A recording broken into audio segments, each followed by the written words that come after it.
This is the Ivari Fitness Triathlon Conditioning Workout. There's a row demonstration here. The workout starts with a 1K row at a fairly intense pace so that the workout becomes metabolic.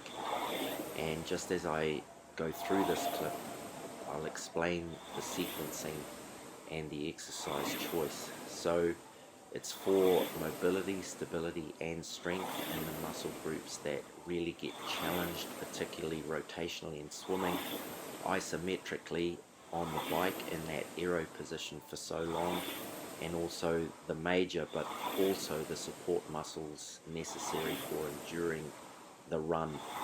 Here's another copy of the workout that you can screenshot and then use as you execute the workout. The first exercise is kneeling hip flexor in order to keep them supple.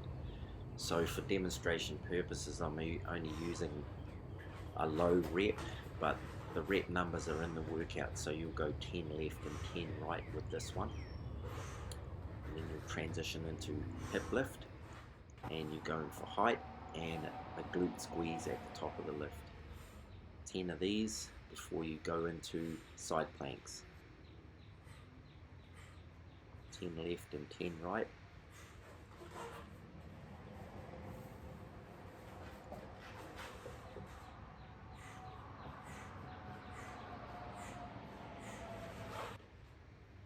Goblet squats, I have 20 reps down for this. You can either go with a load, a dumbbell, or no load, but go fairly slow tempo and in range.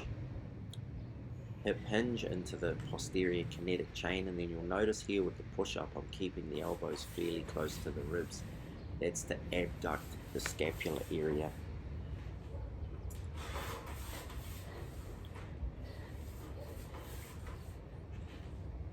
Go 10 total of this exercise. And then I use the overhead squat as we come into it now for screening. It's a really good indicator of overall body mobility. So you hold that dowel above the head, try and keep the elbows behind the line of the ear, try and keep a fairly steep spine angle. Tricep dips, I have you down for 20, so here you'll see the deep ones, 10 of them, and then you'll see the short ones, 10 of those as well. So 20 into the triceps. Deltoid raises with the band, 10 to the front, 10 to the side, and then you hit that rear area again. Once again you'll see as we transition with a dumbbell by doing rows. Once again you're abducting that scapular area, hitting the lat. Nice flat back. The posture matrix, 40 reps. I'm only doing 4. Here you'll see the face pull. Straight arm fly, and then you go overhead reach, and you finish with the shoulder press. You earn the burn here, but really good once again for that upper back. So important, especially for holding that isometric position, that aero position on the bike, that you have the ability to hold that for long periods of time. This is the lunge matrix, speaks for itself. The forward one first, 10 left and 10 right. We transition to the reverse lunge, which is a progression of the kneeling hip flexor. 10 left, 10 right.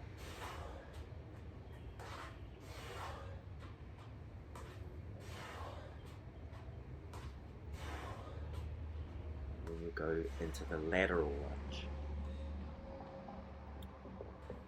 See the stance leg you're keeping in place there is stretching out that hamstring complex. You're getting triple hinge on the working leg, ankle, knee and hip. A little bit of glute stuff. The action of the arms is transitioning through the core.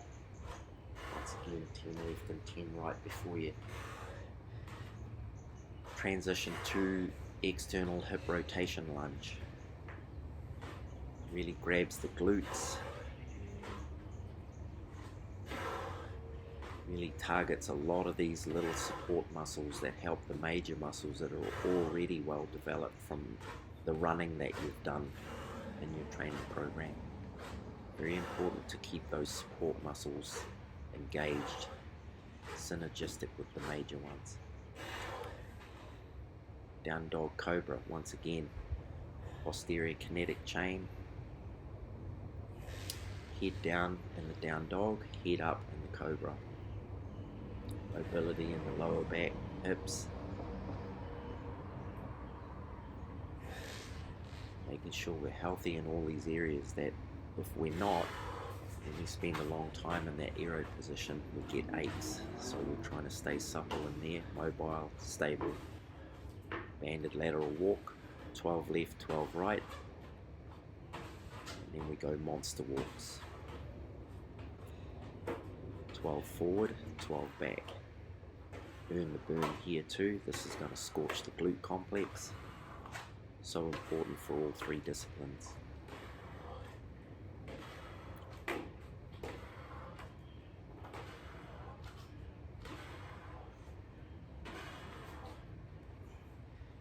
If you Google the greatest stretch in the world, this is the one that comes up, hip stretch rotation.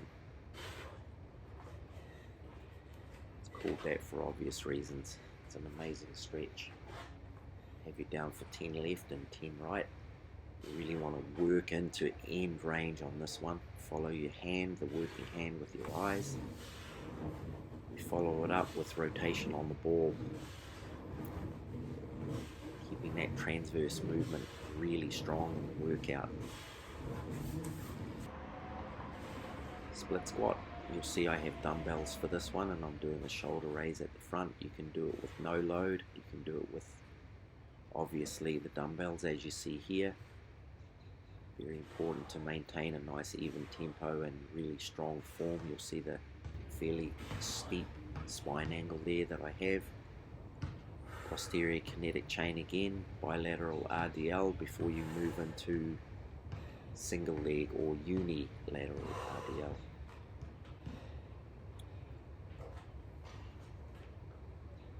Working on that stance leg once again. You'll really feel that in the hamstring in this exercise.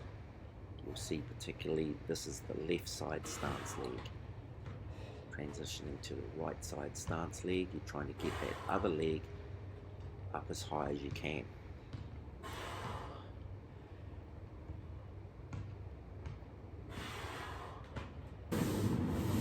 Pike push-up.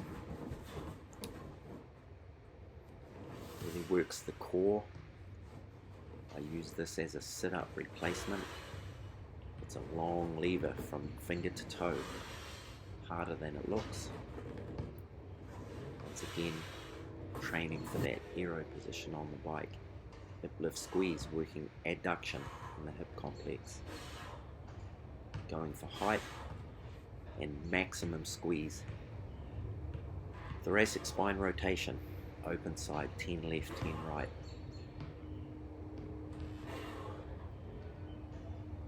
We do so much of our training in the sagittal plane.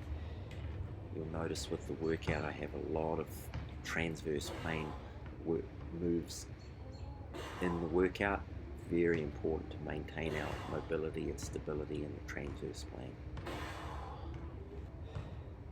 Curtsy squats to finish. You'll see I have my front foot elevated there. You can just do this with both feet on the floor. Gives it an added layer of difficulty if you elevate that front foot. Very strong exercise to finish with. So once again, that row at the beginning is really what makes it go metabolic. You can do it with the row or without the row, but there it is. That's the ivari Fitness Triathlon conditioning workout.